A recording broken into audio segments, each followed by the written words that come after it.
নমস্কাৰ বন্ধুসকল, সকলোকে স্বাগতম জনাইছোঁ। বন্ধুসকল, আজি মই আপোনালোকৰ বাবে এটি বহুত ভাল খবৰ লৈ আহিছোঁ। জনতা ভৱনত আজি সাংবাদিকসকলৰ সৈতে হোৱা সাক্ষাৎকাৰত কৃষিমন্ত্ৰী অতুল বৰা ডাঙৰীয়াই কৃষি বিভাগত বৃহৎ নিযুক্তিৰ কথা ঘোষণা কৰে। কৃষিমন্ত্ৰীগৰাকীয়ে কি কৈছিলে এবাৰ আপোনালোকে চাই লওক।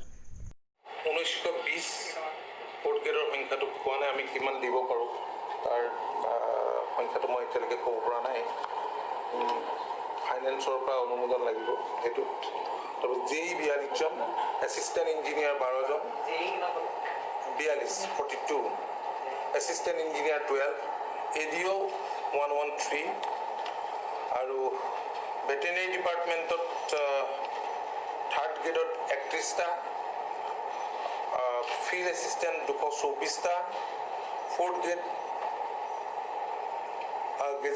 এইটো ডেয়াৰীত ফ'ৰ্থ গ্ৰেড 86 আৰু গেজেটেড অফিচাৰ আছে 17টা।